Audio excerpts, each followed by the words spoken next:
횡보장 같은 데서 사고 팔고 하는 사람은 일반적으로 크게 수익을 못 냅니다. 근데 이건 횡보장에서도 이 방법에서 사고 팔고 하면 이게 세논의 도깨비라고 그래서 수익률이 계속 치솟아. 트럼프가 이렇게 지금 친암호화폐를 불러일으키는 요인 중에 하나가 선거 자금하고도 관계 있습니다.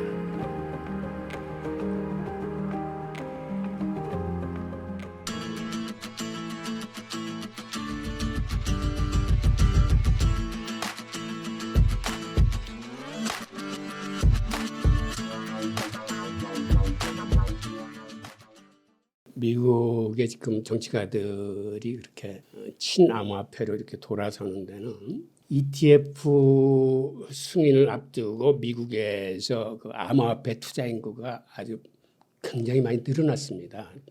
지난해 10월 기준으로 미국 국민의 22%가 암호화폐 투자를 하고 있어요. 그러다 보니까 정치가들이 표를 위해서라도 그쪽에 이제 신경 쓰지 않을 수 없는 거예요. 그래서 트럼프는 이번 뉴스에서 어떤 얘기를 했냐면 본인이 당선되면 비트코인의 상거래 결제를 허용하겠다는 얘기까지 했습니다.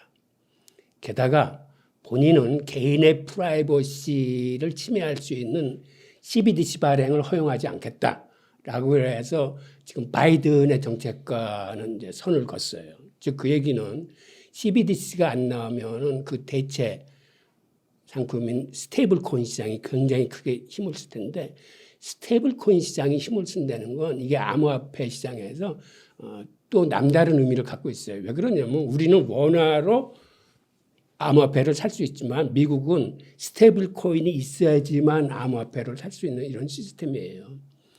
그리고 앞으로 스테이블 코인 시장이 엄청나게 커질 거라고 많은 기관들이 또 전망을 하고 있고 스테이블 코인이 간다는 것 자체가 암호화폐 시장이 그만큼 커진다는 의미거든요. 그리고 이 지금 트럼프 선거 진영에 친암호화폐 인사들이 많아요. 그러니까 경선에서 걸었던 플로리다 전 주지사 같은 경우도 굉장히 친암호화폐 인사고 뉴욕주 출신들도 마찬가지입니다. 플로리다주하고 뉴욕은 이 아주 친암호화폐 관련 주들이에요. 그러니까 뭐 공무원 봉급을 비트코인으로 주겠다고 하는 등 굉장히 앞서 나가는 주인데 그래서 심지어는 어떤 얘기가 나오면 트럼프가 당선되면 그 미국 증권거래관리 그 위원회 수장이 친암호화폐 인사를 발탁할 가능성이 높다라는 이러한 그 전망도 나오거든요. 그래서 앞으로 트럼프가 만약 정권을 쥐게 된다면 최초로 친암호화폐 정권이 들어서는 거예요. 그거는 세계 최강국의 정권이 친암호화폐 성향을 띠고 있다면은 아마 그게 이 암호화폐 시장의 큰 정말 성장 동력이 될 거고 또 하나는 개인적으로 트럼프가 이렇게 지금 친암호화폐를 불러일으키는 그 요인 중에 하나가 표를 의식해서지만 선거 자금하고도 관계 있습니다. 무슨 얘기냐면 작년에 트럼프 민코인이 나왔어. 마가라고 하는 게 나와서 그거를 쌀 적에 처음에는 한 30센트도 안 했어. 그거를 트럼프한테 많이 줬어. 당신을 상징하는 민코이니까 이거 기증을 합니다. 그래서 그중에 한 250만 불을 팔았어. 쌀 적에. 그리고 그 후에 한 200만 불 갖고 있었는데 최근 그 민코인 가격이 급등하면서 이게 지금 600만 불이 됐어. 그리고 최근 플로리다 자기 자택에서 이 코인을 $10,000 이상 산 사람들을 초청을 해서 갈라 파티를 열었어. 그때 그 200명 앞에서 트럼프가 암호화폐에 대한 얘기를 굉장히 많이 합니다. 그러니까 바이든이 저렇게 뭐 거부권을 행사하겠다는 게 저게 웃기는 짓이다. 바이든은 암호화폐에 대해서 정말 모른다. 암호화폐를 위해서라면 저한테 투표하십시오. 그리고 자기는 선거 자금도 암호화폐로 받겠습니다. 라고 이제 기자가 그걸 물었어. 혹시 선거 자금을 암호화폐로 받으실 수 있어요? 그러니까 내가 암호화폐로 받겠다라고 하고 이제 그 자리에서 암호화폐 친화적인 얘기를 이제 많이 했을 뿐만 아니라 그리고 그게 실질적으로 자기한테 도움이 되고 그게 도움이 되다 보니까 지금 트럼프를 상징하는 민코인들이 막 다른 민코인들도 막 출연하기 시작했거든요. 그리고 실제로 자기가 거기에 덕을 보고 있을 뿐만 아니라 그렇게 해서 표심을 자극해서 표가 많이 모을 수 있다는 걸 알기 때문에 비단 여기서 문제가 끝이는 게 아니라 이제는 정치가들이 대선이 됐건 총선이 됐건 이 암호화폐 투자자들을 의식하지 않을 수 없다는 게 이게 굉장히 중요한 요소로 이제 작용을 할 겁니다. 그래서 옛날처럼 쉽게 암호화폐에 대한 부정적인 어떤 규제나 이런 것들을 앞으로는 쉽게 끊어들지 못할 거예요. 아니 트럼프가 돼야죠. 절대적으로. 이 암호화폐 시장에는 바이든은 아직 정체를 잘 모르겠어요. 그 거부권을 행사할 정도로 지금 했다가 그 난관에 부딪히긴 했지만 그래서 바이든은 아직 방향을 잘 모르겠어요. 바이든은 지금 색 편을 사실은 손을 든 거거든. 규제하는 기관에 손을 들어줬던 사람이라 잘 모르겠어요. 아까 기관의 그 이제 진입에 대해서 의미 있다 그랬는데 앞으로는 기업의 진입이 뒤따를 것 같아요. 이게 무슨 얘기냐면 마이크로 스트래티지를 그 MSCI 즉 선진국 지수의 편입이 결정됐어요. 그러니까 이거는 어떤 의미를 갖냐면 이게 이제 6월 1일부터가 시행되는 건데 MSCI에 편입이 되면 의무적으로 패시브 펀드는 그 주식을 담아야 돼. 그러니까 마이크로 스트래티지가 왜 편입이 됐냐면 그간의 비트코인을 꾸준히 사면서 그 주식이 8배인가 올랐어요. 올해 들어서만도 거의 한 80%가 올랐어요. 그러다 보니까 시총이 커지니까 MSCI는 시총 큰 순서대로 이제 받아들이는 건데 이번에 시총 큰 3개를 받아들이는데 그중에 MSCI가 들어갔어요. 그러면 그거를 본 다른 기업들은 야 우리도 저 조작하고 따르면 회사의 시총을 급격하게 늘릴 수 있겠구나라고 이제 많이들 생각할 거고 실제로 일본의 메타플래닛이라는 기업이 이 마이크로 스트래티지의 전략을 보고 아 우리도 엔화가 이렇게 약세로 가는데 뭔가 전략 자산을 가져야 되겠다라고 하면서 비트코인을 사들이기 시작했어요. 이제 그게 또 뉴스에 떴어. 그러니까는 자국 통화가 이렇게 약세로 가는 나라의 기업들은 이제는 대체 수단이 생긴 거야. 그러니까 이런 MSCI에 편입이라거나 이런 일본 기업의 진입 이런 것들이 이제 성공적으로 이루어지면서 다른 기업들이 이제 뒤따를 공산이 커진 거죠.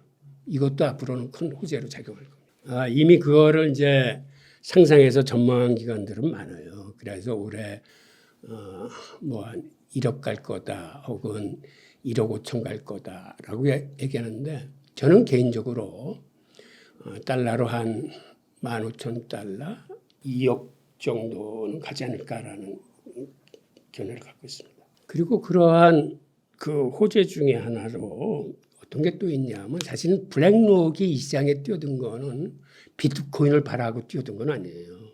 그러니까 블랙록의 큰 그림은 앞으로 금융산업 모든 금융의 자산 토큰화에 있습니다.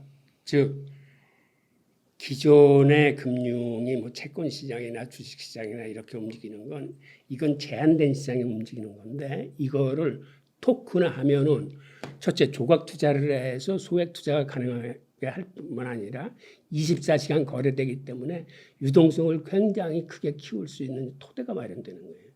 그리고 앞으로는 모든 금융이 지금 주식이나 채권이나 이걸 다 토큰화 시킬 수 있다라고 블랙록의 대표 레리 핑크는 생각하고 있으면서 그래서 자기는 지금 블록체인 기술을 집중적으로 연구하고 있다. 어떻게 금융을 토큰화 시킬 것에.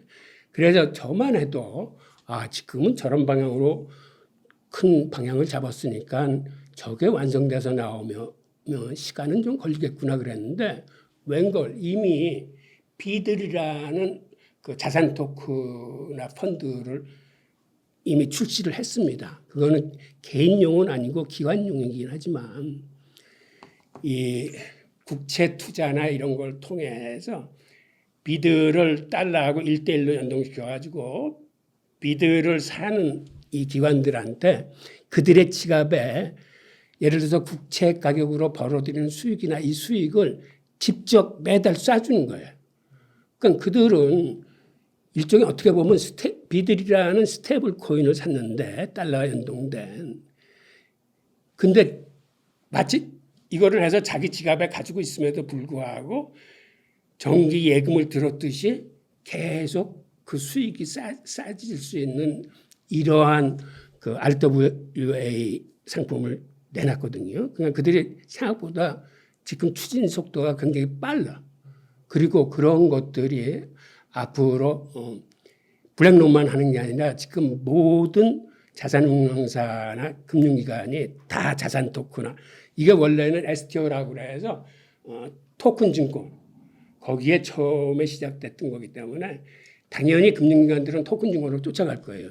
근데 이게 범위가 더 넓어져서 이제는 모든 거를 다 토큰화시키겠다는 자산 토큰화로 가기 때문에 이 부분도 암호화폐 시장과 제도금융권이 서로 융합돼서 시너지 효과를 낼 수 있는 그런 기회이자 이 비트코인 수요를 많이 폭증시킬 겁니다.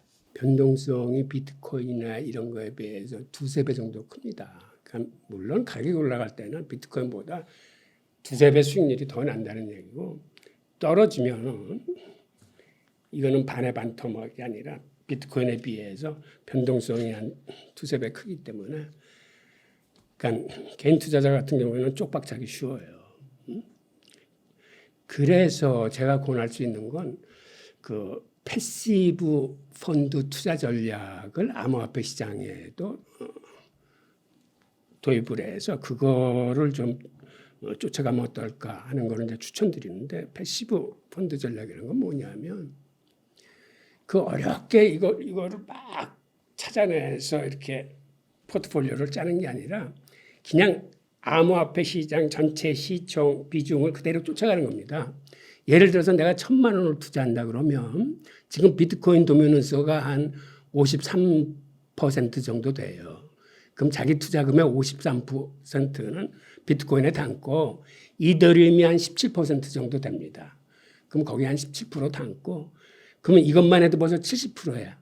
나머지 30%를 가지고 이제 알트코인에서 이제 한 5개 정도 테마별 1등주 같은 것들을 이제 해가지고 이거는 매입 매도 시점을 잡아야 되고 이거는 아마 투자자들이 좀 투자하는 재미를 느낄 수 있을 거예요. 즉 비트코인이나 이더리움은 그냥 단순하게 뭐 분할 적립식으로 이거는 사고 팔고 하는 게 아니라 이건 내가 꾸준히 갖고 가겠다는 생각으로 거기다 한 70% 정도 하고 투자금의 한 30%를 가지고 그거를 연구를 해서 알트코인 예를 들어서 테마별로 올해 RWA 테마, 뭐 인공지능 테마, 게임파이 테마, 솔라나 같은 레이어 1 테마, 이더리움 업그레이드와 관련해서 레이어 2 테마 이런 것들이 있거든요. 이 중에서 자기가 공부를 해서 이거다라고 생각하는 거를 한 5개 정도 골라서 그걸 한 30% 내에서 투자를 하시면 어떤가 하는 생각이 들어요. 비트코인 같은 거는 저는 이제 적립식 분할 투자를 권하기 때문에 그거는 사실은 판다는 개념이 없어요. 그건 계속 모아가는 건데 그게 자기 가용 범위 내에서 월급의 뭐 몇 %를 뛴다, 뭐 주급이 얼마. 그런데 이거를 사고 팔고 한다면은 근본적으로 쌀 때 사고 비쌀 때 팔아야 되잖아요. 근데 개인 투자자들은 그게 잘 안 돼요. 왜 그러냐면 포모 포드에 휩쓸기 때문에 올라갈 적에는 이거 내가 지금 사지 못하면 소외되는 거 아니야? 그리고 떨어질 적에는 앞으로 더 떨어질 것 같은 공포감이 있어. 대부분은 비쌀 때 사고 쌀 때 팔아요. 그런데 그거를 원천적으로 해결할 수 있는 투자법이 하나 있는데 클로드 세논이라고 정보화의 아버지라고 불리는 법이 있는데 이 양반이 정보화, 즉 오늘날 같은 컴퓨터나 인터넷 시스템을 만드는데 아주 혁혁한 공을 세워서 정부화의 아버지라고 불리는 분인데 이 양반이 또 투자도 잘합니다. 그래서 워렌 버핏보다도 자기가 부업하는 투자의 수익률이 더 좋았다라고 말씀되는 분이에요. 근데 이 양반이 일반인들을 위해서 투자하는 간단한 방법을 가르쳐줬는데 그게 균형 복원 포트폴리오라는 거예요. 이게 생각보다 굉장히 단순해. 예를 들어서 한쪽 구자에는 비트코인을 사놓고 그것과 동일한 금액의 현금을 갖고 있는 겁니다. 그랬다가 비트코인 가격이 조정받아서 떨어지면 다시 50대 50으로 맞추는 거야. 예를 들어서 이게 15% 떨어졌다. 그러면 현금에서 맞춰서 다시 50대 50으로 맞죠. 그랬다가 비트코인 가격이 올라가서 이 비중이 또 60대 40이 됐다. 그럼 비트코인을 팔아. 그리고 여기다 맞춰. 이게 아주 간단한 거예요. 이거를 매주 해도 되고 심지어는 매일 해도 돼. 암호화폐는 수수료가 작기 때문에 이게 가능해요. 이게 주식은 좀 힘들어. 그런데 이게 어떤 효과를 가져가냐 하면 예를 들어서 횡보장 같은 데서 사고 팔고 하는 사람은 일반적으로 크게 수익을 못 냅니다. 그런데 이건 횡보장에서도 이 방법에서 사고 팔고 하면 이게 세논의 도깨비라고 그래서 수익률이 계속 치솟아. 이거는 즉 그 원리는 쌀 때 사고 비쌀 때 파는 거야. 기계적으로 하는 거야. 자기가 다른 것을 뭐 분석할 필요도 없고 매일 현금과 비트코인 잔고를 이렇게 맞추기만 함으로써 이제 그렇게 하는 방법이 있거든요. 그러니까 저는 근데 이런 방법도 있다는 걸 말씀드리고 근본적으로는 비트코인은 가격에 일희일비하지 말고 그 가치에 대한 확신이 있으면은 계속 조금씩이라도 사모으시는 게 어떤가. 그리고 이런 그 적립 투자의 장점도 굉장히 많아요. 생각보다. 우리 한국 사람들은 이 변동성 투자에 쏠리는 이런 습성이 강해요. 채권도 장기 채권 먹으면 크게 먹을 수 있는 거. 그다음에 떨어지면 잘못하면 쪽박차는.